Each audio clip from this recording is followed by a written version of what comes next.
नमस्कार. देशोन्नती संपादकीयमध्ये मी ऐश्वर्या शिंदे आपलं स्वागत करते. अपेक्षेप्रमाणे ऑल इंडिया पर्सनल लॉ बोर्डाने या विधानसभा निवडणुकीत महाविकास आघाडीला पाठिंबा घोषित केला आहे. काही दिवसांपूर्वी पाठिंबा हवा असेल तर काही मागण्या मान्य कराव्या लागतील असे ऑल इंडिया उलेमा बोर्डाने काँग्रेसला लिहिलेल्या पत्रात म्हटलं होतं. ते पत्र सोशल मीडियावर मोठ्या प्रमाणात व्हायरल झालं आणि या मागण्यांचा आपण अवश्य विचार करू असे सांगणारे प्रदेश काँग्रेसचे पत्र देखील व्हायरल झाले. मुस्लिमांना आरक्षण, प्रास्ताविक वक्फ कायद्याला विरोध, दंगलीच्या गुन्ह्यात तुरुंगात असलेल्या मुस्लिम तरुणांची सुटका, महाराष्ट्रातील वक्फ बोर्डासाठी 1000 कोटींचा निधी अशा काही मागण्या या पत्राद्वारे करण्यात आल्या होत्या.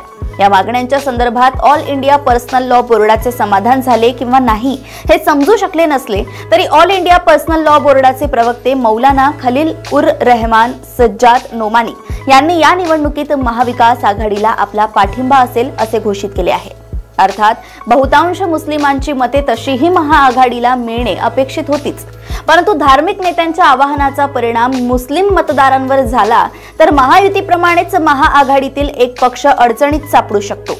महायुतीतील अजित पवारांच्या राष्ट्रवादी काँग्रेसला काही प्रमाणात मुस्लिमांचा जनाधार होता, तो कमी होण्याची किंवा अजिबात नष्ट होण्याची जशी भीती आहे तशीच तिकडे महाआघाडीतील उद्धव ठाकरे गटालाही आपला जनाधार गमावण्याची भीती आहे.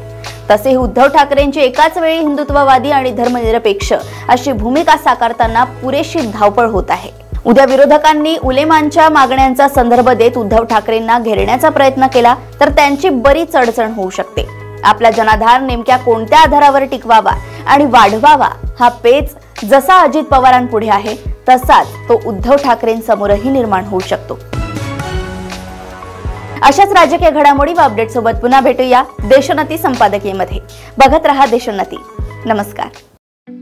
ठळक घडामोडींसाठी देशोन्नती न्यूज चॅनलला सबस्क्राइब करा आणि बेल आयकॉन प्रेस करा.